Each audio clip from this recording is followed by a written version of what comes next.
It's Friday, August 15th. Let's talk PlayStation.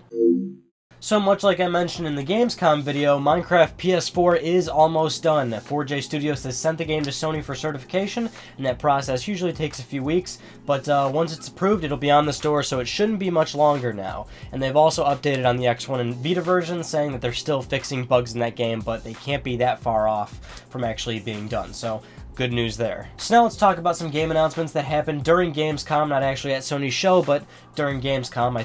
I believe these games weren't on the stage, and I can't even remember, even though we just did that Gamescom video.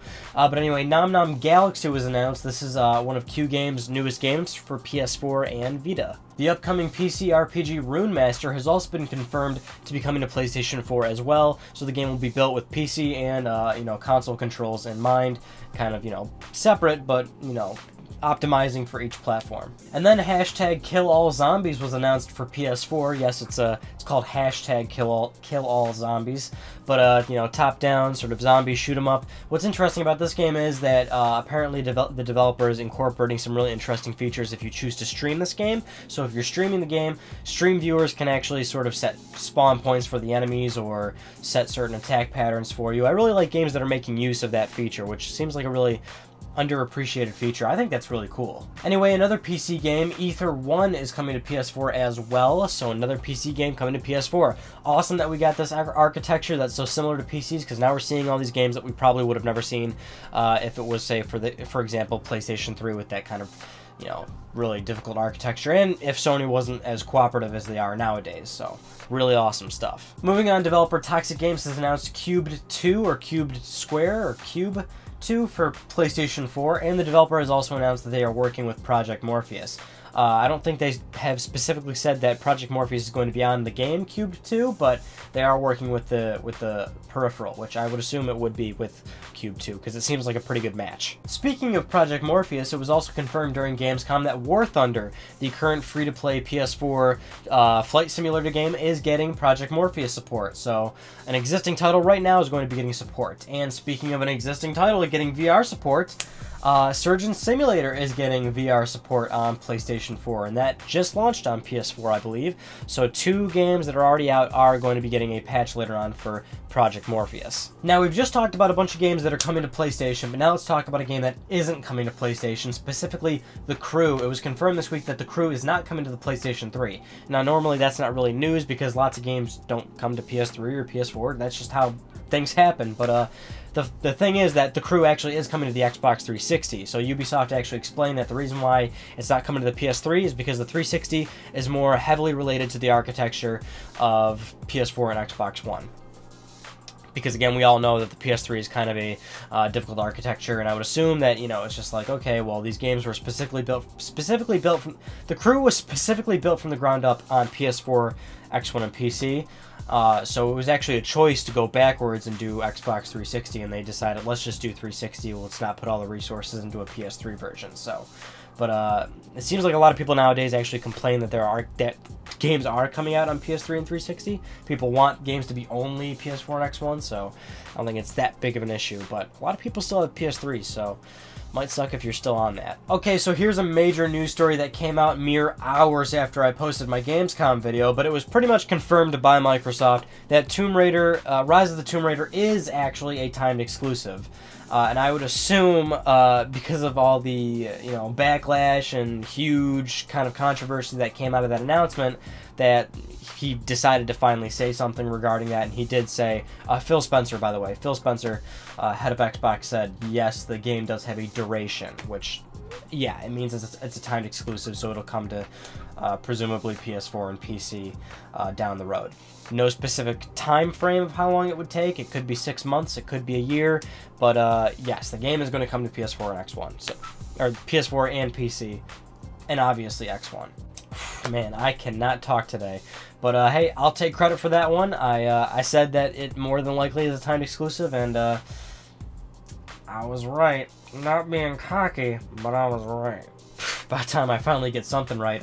Moving on, actually earlier this week, before Gamescom and the conference actually happened, Sony, it went public that Sony filed another patent, another trademark for a game called A Million Ways to Die. Now, since this story actually broke before Gamescom, a lot of people speculated that we might see what this title actually is at Gamescom, but, you know, Gamescom's pretty much over, and we don't know what A Million Ways to Die is. So this could possibly another Sony exclusive that Sony's working on. I mean, that would have to be what it is. They trademarked it. They're claiming ownership and publishing rights of it, so it would have to be a exclusive, but we'll have to wait and see what A Million Ways to Die is. Next news story, speaking to Famitsu, Sony Worldwide Studios president Shuhei Yoshida talked about how certain announcements were actually held back out of Gamescom and they're being pushed to TGS. So there were certain things that Sony wanted to announce, games they wanted to announce, but they're pushing that over to Gamescom. Now this isn't, or they're pushing it to TGS. Now this isn't necessarily news because, I mean, this is kind of what they're supposed to be doing. I mean, clearly they have games to announce. Clearly they, you know, want to spread it out over many events and not just one event. That's what I always tell you guys, that's why there's not 13,000 games that get announced at one event, because they take all their projects and spread them out over the console's life cycle. So, it's not really news, but it's always nice to hear, like, that they, you know, they've got games. Like, they got them. You know they're coming. But hopefully it means that 2014 TGS will be a lot better, because the past few years TGS has kind of been a slower show for Sony. Even when they have stuff going on, they don't really use that show to announce major stuff, in my personal opinion, but maybe we'll see something there. But it is still 2014, so, you know, again, 2015 is what I'm waiting for.